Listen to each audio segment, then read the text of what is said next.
Hey, my Web3 fellow citizens, welcome back to another episode of the Smart NFT podcast. I'm your host, Eugene Creepy MC. Today, we're going to, I would say, to break the boundaries of Web3 because I'm having guys from Borderless. They are Kirill and Andy. So, Borderless is a community-driven ecosystem which aims to expand Web3 beyond existing boundaries. And they offer a range of technological solutions and curated NFT collections with a focus on enhancing the stability and functionality of NFTs. And I am especially love the assumption because this mission matches with the Envelop's one. So, guys, thanks for joining our podcast today. Thanks for having us. Yep. Well, so your website is amazing. It combines, I would say, technological view with art view. So I kindly advise everybody to go and link in the description and look on that. So guys, let me start with the first question. What is the Borderless value proposition for Web3 enthusiasts, creators, and communities? Andy, let's start with you. I suggest I pass this one to Kirill. Okay, Kirill. Let's go. I go on the next one. Well, actually, Borderless value, I suppose, it's inside. How to say it in short? I suppose it's utility. So basically, we are focused on making NFT more utilized, more utility powered than we see today. And if I may, I would also point out that we try to work with NFTs that out there without contributing to some wrapping or, for instance, porting your NFT into some sort of cage or anything. We just work with NFT contracts that 721 and 1155, for instance. And NFTs that powered by NAP is actually powered by side-standing smart contracts that not affect your NFT as it was originally. And I suppose it's a part of values that we already can bring to the table. Understandable. Andy, would you like to add anything? Yeah, no, absolutely. Like what Kirill said, and I mean, also, we started like the company because we are NFT fans first, and and foremost, and we believe that the technology is not being used correctly, and it has a lot of potential that could be explored. And unfortunately, the humankind, when a new technology appears, usually they not explore it in the correct way. And and so there is always some abuse. Exactly. And so like our solution, and our main, like Kirill said, our main product right now is native assurance protocol, which is pretty much a liquidity assurance that assures your NFTs with liquidity, and if you want, you can sell them back again and keep the floor price. So there's no way that you actually can dump the price of not assured NFTs. Well, yeah.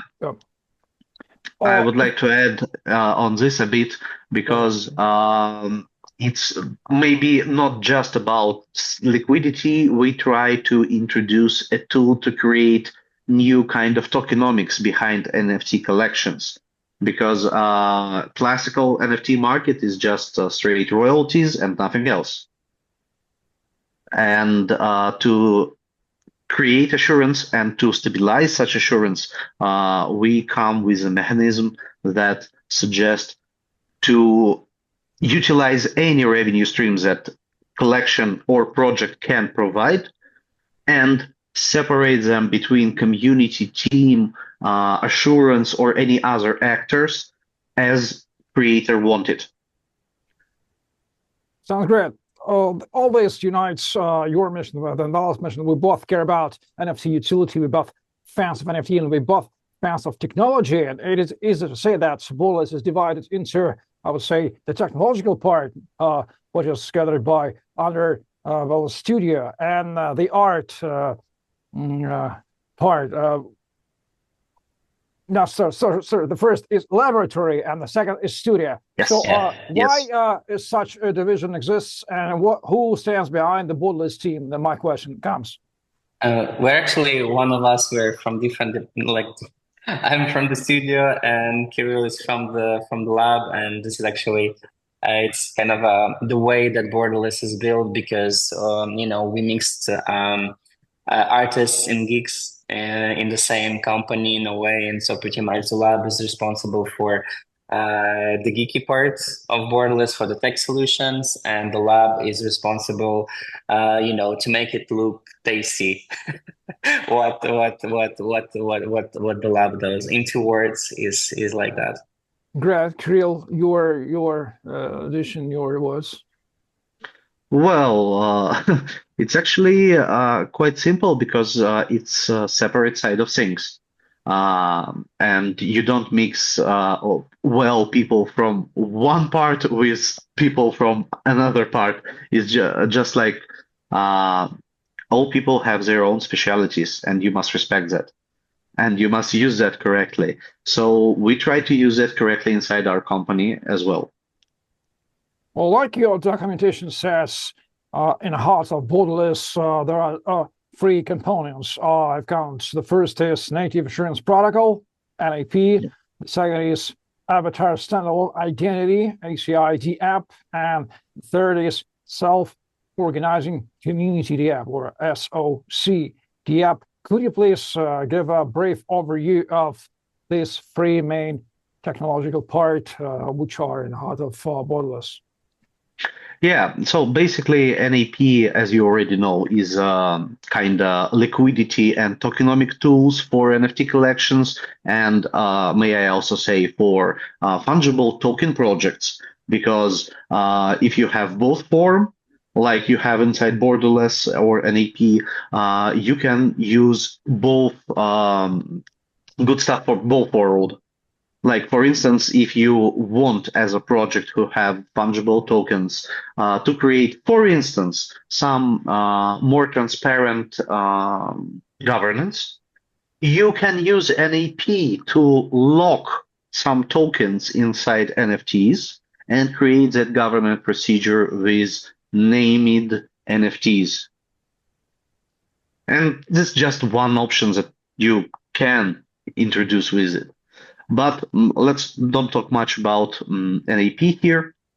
Let's talk about the next products. What I must say is that ASI as today is a concept with proof of concept, and SOC is basically more idea than something that you can touch.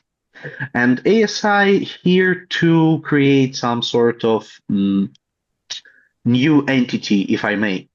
And this entity will be, for short, NFT-owned wallet combined with digital identity. And in our understanding, this can be viewed as kind of Web3 account base. But because it's NFT-owned, it can be transferred, for instance. And this creates so much use cases here and there in gaming, in privacy, for instance, in so much cases. And we think that such construction can be really helpful for projects out there. And our main goal is same as NAP, to create it side standing. So you can power your already existed NFT with such utility. And you don't bind with borderless to create your NFT. You can create it anywhere you want, but you can power it with borderless products. So that's the idea of ASI in short. And SOC as a top level concept is idea that if we got avatar standalone identities, our NFT owned and powered identities, we can create societies that will be more transparently ruled by some on-chain rule sets that will be set and governed by communities of such NFT owners. Something like this. Oh, sounds quite sophisticated. Let's go further. We've been exploring the idea, exploring the project, so we need to deep dive in it.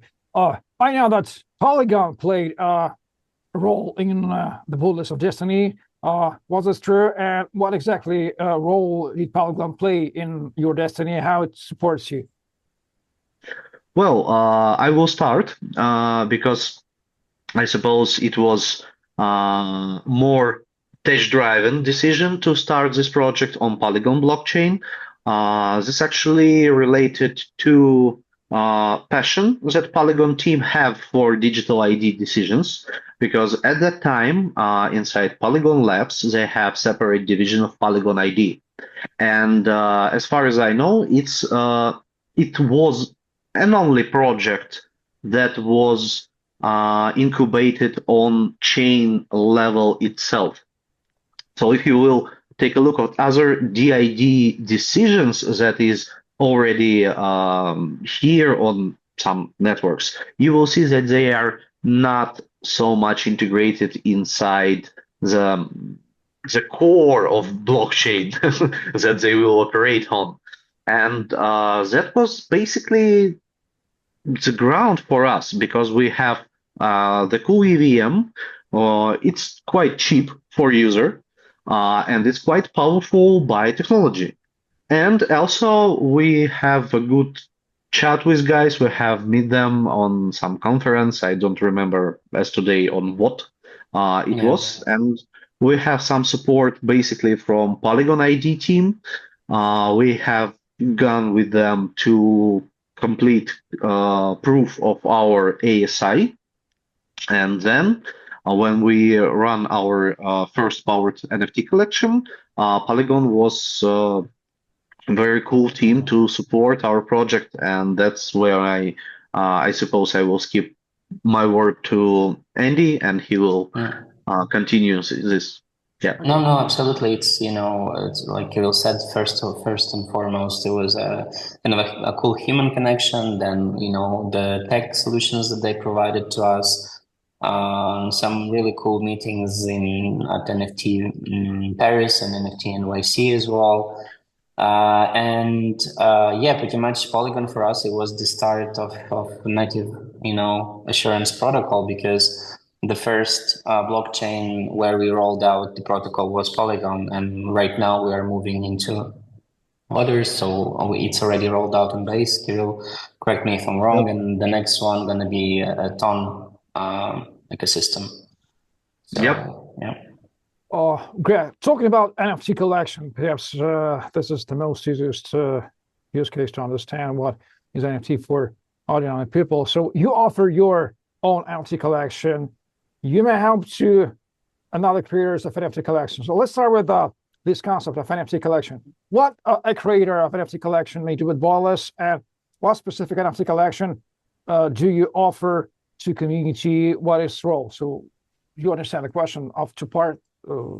Let's discuss this. So, if I understood correctly, so I mean, pretty much we started with our first NFT collection, the Borderless OG collection, which was pretty much the first collection being released on native assurance protocol. And of course, then our main goal was to, and it's still today, it's to extend a native assurance protocol to other collections, to existing NFT collections and to new ones. So, and in that sense, we have collaborated with some people already. So, for example, we have released the Dior collection on Base. We have released a World of Pumpkins collection, which was the artist was one of our community members. So we fully supported that release with marketing effort. And also, with business development and stuff like that. And they integrated, of course, native assurance protocol. We are working on, of course, we are always welcome to receive artists at Borderless. We are looking forward to look at new projects. that are willing to release and to be powered by native assurance protocol. And as a matter of fact, we're actually in conversations with some marketplaces as well, and studying ways on how we can bring NAP to a wider audience and to get more NFT collections adopting. We want pretty much NAP to become a standard for NFTs. Yeah. Let me ask you the following. I know a lot of creators of very simple NFT collectibles. They created a couple of years ago 10,000s of their NFTs with simple pictures. It exists. They try to sell that, and they live with this collection. For their understanding, if to compare the collection, NFT collection, which is not modified with borderless, and the collection which is enhanced, modified with borderless solution, what is the simple difference between two of these entities, not modified and borderless set, I would say, first modified? You understand the question. So, let's explain for their creators the simple difference between why should they go and use your solutions. Well, basically, and the most simple term, you will always have some buyer for your NFT. So that's the main idea of NAP at itself, because there will be a place, and it's already here, it's our platform, then anytime you want to sell your NFT, you can either go to regular marketplace and try to sell it there, and if you don't have a buyer and you need that liquidity, you simply go to NAP and you exchange your ownership right to assurance. You just exchange your NFT to the tokens. And that's the main difference. And if we will talk a little bit further, when you do such action, you will pay a small fee to the protocol. And such fee will be utilized inside our own collection to boost assurance behind NFT for a small percentage for any remain NFT owners. So that's the idea. Right. So this is quite unstable. Any addition where I may go further? Yeah, of course, go further. Of course. If I'm getting you right, we are talking somewhere about not very dumb NFT, but about smart NFT. And if you probably know, Envelop is being related to the concept of a smart NFT since day one. So we had to dump NFTs. We created this concept. And when we say smart NFT or NFT 2.0, we, especially in Envelop, mean NFT, which is put with collateral inside, fungible token inside, which is wrapped or covered with a set of features such as Timecodes and so on. So this NFT becomes not dumb, but smart. It has value like tokens, and it may be used in dozens of use cases. This is a simple concept. Synonyms are smart NFT, financial, programmable, dynamic, so on and so forth. So our borderless NFT has been borderless. May we name them smart, or if we know, what are your general thoughts about this concept of smartness of NFT? How do you see, is it usable? And whatever you want to say about this concept, because it unites our idea very closely by developing borderless. So, Kirill. Well, basically, I would like to say that I know that most of Ethereum liquidity system as today will be using NFT because when you push your money inside Uniswap, you will receive NFT with your position. So in my understanding, most of the money inside DeFi already lives inside NFT, and we can't call these things dump in any conditions and in any way. So I would like to support the concept of NFT 0.0. 2.0. Yeah, 2.0. And I would like to say that borderless, I would not call it smart NFT because they just NAP powered, for instance. I would call them in a way more liquid or assured. And I suppose that is already cool enough to be like 1.5, not 2.0. But we will come there for sure. There is a lot of cool conceptions on NFT market as today. We all see ERC 404. We see some Zoro experiments with wrapping and creating liquidity with wrapped NFT. We see some cool concept about NFT as programmable token, like some big guys from ventures say, and so on. In my understanding, NFT is for sure an asset for new digital economy, and we, as today, only see, I suppose, 10% or 15% of potential that is inside. Something like this. Where sounds great.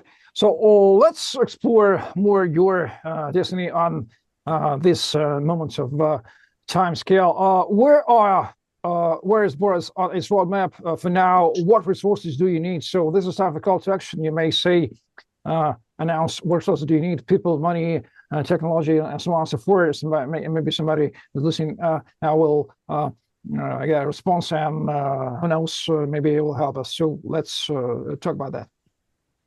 Go on. You know what to say. Well, actually, we want to address all enthusiasts, basically, who will see this record and who will see this podcast, because we need, I suppose, we need some testing.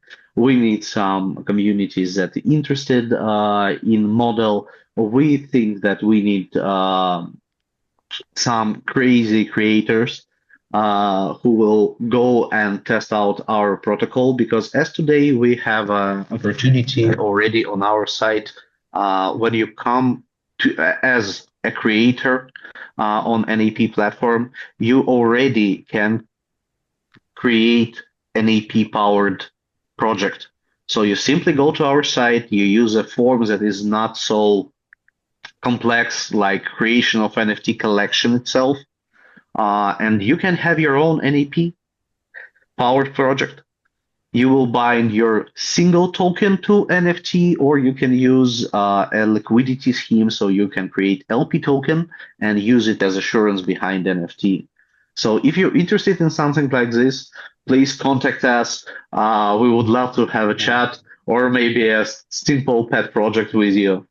Yeah. So yeah, right now we already, like I mentioned, we have 3 now powered projects. We have another 3 projects in the works, and actually these are kind of a new kind of projects for us, because some of them are GameFi, some of them are tapping games. So we are going into new directions where, to have new use cases for an app. So like Kirill said, NFTs is just the point of the iceberg. It's just one of use cases for an app. So yeah, we're happy to explore like new use cases and new collaborations. So yeah, if it speaks to you, get in touch. We'll be happy to have a chat. Well, I see you have a Discord server, so it's perhaps it's very easy to jump Discord and start talking for getting in touch. To wrap up our episode, let me ask you, going beyond NFT, are you looking beyond NFTs? Are you interested in something outside NFTs and Web3? Because a lot of things has been happening in NFT. So yeah, if yes, what trends beside NFT, apart from NFT, are you probably following, Andy Krill? Well, I will start with gaming. I will start with Web3 gaming, or gaming that already use Web3 as part of its technologies. And I would like to say that I'm very interested in digital identity and reputation systems. So that's the trend I'm followed as for now. And I would say that multi-chain trend is still out there, because for technology, it's really cool to be interconnected between blockchains. So kind of like this. Well, Andy, what about you? From my side, I'm looking more towards music, because I'm quite connected to the music industry, and I'm observing like how Web3, and NFTs and DeFi are making its a second step into the music industry, because I mean, if you guys remember, the first attempt of NFTs into music was a failure. So there was like a lot of scams in fiasco because, of course, the musicians, they weren't aware of the dangers, of this technology, and right now I have a feeling like they're getting curious again, because the technology is evolving, and so more and more I'm observing a growing interest again from the entertainment and music industry towards NFTs and towards Web3 and DeFi, and I'm super excited about that side of things, because I believe like entertainment is like a huge door, to massification of Web3 technologies in general, into building that bridge between Web2 and Web3, and bring Web3 into masses. Yeah, so you guys are absolute versatile on Web3. And finally, let me ask you a very simple question, which is addressed to the person, the probably intentions of the possible NFT collection creators. If somebody wants to create an NFT collection, he dreams about this, and he wants to do this right correctly from the first steps, is this or they are your target audiences? Maybe drive them to Bolus right now from the moment one, so they go to you and ask, I want to create an NFT collection for such a purposes. Can you help me, guys, to create a design, check site, and so on and so forth? Is he your client or not? Well, if I would say that we have some experience and we for sure pursue a bit more sophisticated than basic NFT collections, but we're so passionate about it. So if you come to us with very simple project, we will show you all the iceberg that lays behind it, and then we will try to talk it out. Okay, so let me conclude, guys, that you want to deal with sophisticated and experienced creators. So if somebody has a collection and he wants to enhance it, improve it, to maintain it or modify it, or make it more powerful with using borderless solution, he may go to you. And if for beginners, they are not the target audiences, so begin with somebody else and then come to borderless, enhance your NFT. First create NFT, then enhance it, make it more powerful, make it more smart with some sophisticated solutions like borderless or Envelop. I think we've done a great job today, guys. We've delivered a lot of content for experienced users of NFT. Thank you very much for joining us. This has been an episode of a Smart NFT podcast, guys, from Borderless and Andriy. Or my guest today. I'm your Crypto MC. Please like, share, subscribe, stay tuned. Go on the website, find the link in the description. Join the community. Ask guys if you're an experienced user, or just follow them on Twitter, or read their Medium or their YouTube.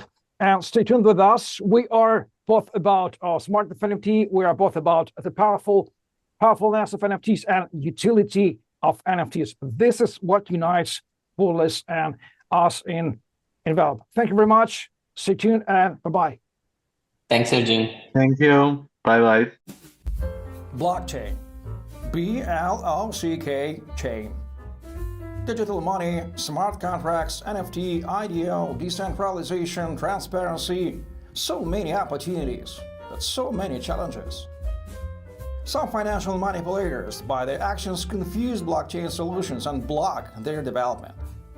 The idea that the blockchain should bring copyright and royalties protection to the next level is quite old, but the realizations of these ideas are not perfect at all. There is another problem of determining the value of a particular cryptocurrency or NFT. These and other problems need to be solved.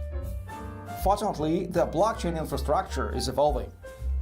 My name is E, Mr. E, and I represent the Envelop project. Many things have already been invented in the blockchain today. Tokens, smart contracts, platforms for creating your own coins, NFTs, exchanges for buying, selling, and exchanging all these blockchain resources. Envelop is another step in the development of crypto technologies. The protocol that works with NFT and cryptocurrencies. The idea is simple but disruptive. Let's assume you have an NFT, Bitcoin and Ethereum. Using the Envelop protocol, you can wrap the original NFT accompanied with several tokens. Technically, you get a similar NFT, but But what is the breakthrough here? Once wrapped, the token has a number of additional features that were not available before. The minimal cost appears. It is provided with coins wrapped together with NFT. An asset wrapped with Envelop has a number of properties that allow the original author to receive royalties from the resale of that asset. Various rules can be applied to the wrapped token. For example, a lock period for unwrapping. It secures the asset till the determined moment or safeguards it from speculation during the hype period. At the same time, wrapped tokens can be transferred and traded. These are just some of the scenarios for using Envelop. NFTs become more popular, and the tools provided by Envelop expand the opportunities of NFTs utilization.